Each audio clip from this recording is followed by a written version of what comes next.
आज हम कक्षा 12 के गद्य साहित्य इतिहास के एक रचनाकार हैं जिनका नाम है वासुदेव शरण अग्रवाल। उनका जीवन परिचय और साहित्य जीवन परिचय देखेंगे।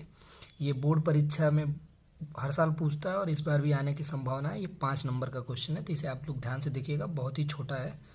देखेंगे सबसे पहले हम वासुदेव शरण अग्रवाल का जो है हम जीवन परिचय पढ़ेंगे।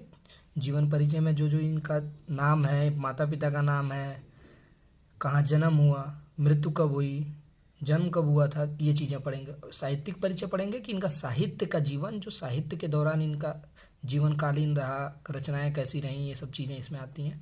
और रचनाएं और कृतियां देखेंगे कि इन्होंने कौन सी रचनाएं की, कौन सी इनकी कृतियां हैं, क्या क्या की, तो देखेंगे हम लोग।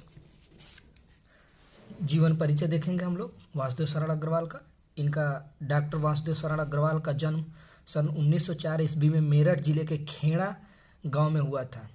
इनके माता पिता लखनऊ में रहते थे। इनके माता पिता जो थे लखनऊ में रहते थे, ये ध्यान देने की बात है। इनका बाल्यकाल लखनऊ में ही बीता। ये देखेंगे, ये जो बचपन था इनका, ये लखनऊ में ही बीता है।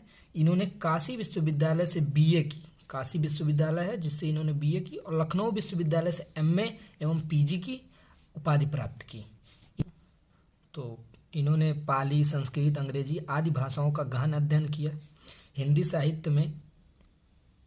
हिंदी साहित्य से करता हुआ यह अमर पुत्र 27 जुलाई 1967 ईस्वी में हमेशा के लिए सो गए। मतलब कहने का मतलब है कि 27 जुलाई सन 1967 में, इसको ध्यान देंगे आप लोग, 1967 ईस्वी में इनका देहांत हो गया। ठीक है, 1904 ईस्वी में इनका जन्म हुआ था और 1967 ईस्वी में देहांत हो गया था। अब साहित्यिक जीवन परिचय देखेंगे हम लोग। साहित्य में इनका क्या योगदान रहा। डॉक्टर वासुदेव शरण अग्रवाल एवं मथुरा के पुरातत्व संग्रहालयों में निरीक्षक, केंद्रीय पुरातात्विक विभाग के संचालक और राष्ट्रीय संग्रहालय के निरीक्षक के केंद्रीय पुरातत्व को ही अपना विषय बनाया। ठीक है, इनकी भाषा शुद्ध खड़ी बोली थी। ये देखेंगे कि इनकी जो भाषा थी वो शुद्ध खड़ी बोली थी।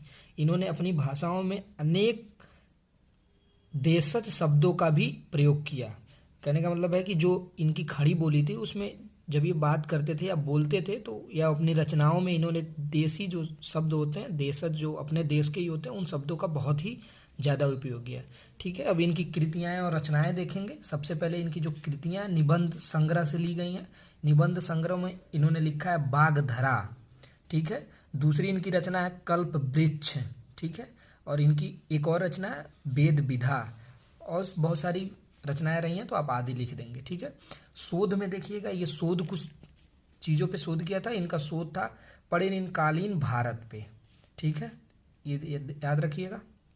अच्छा, कुछ इनकी संपादना भी रही जो कि पद्मावत, हर्ष चरित्र थी।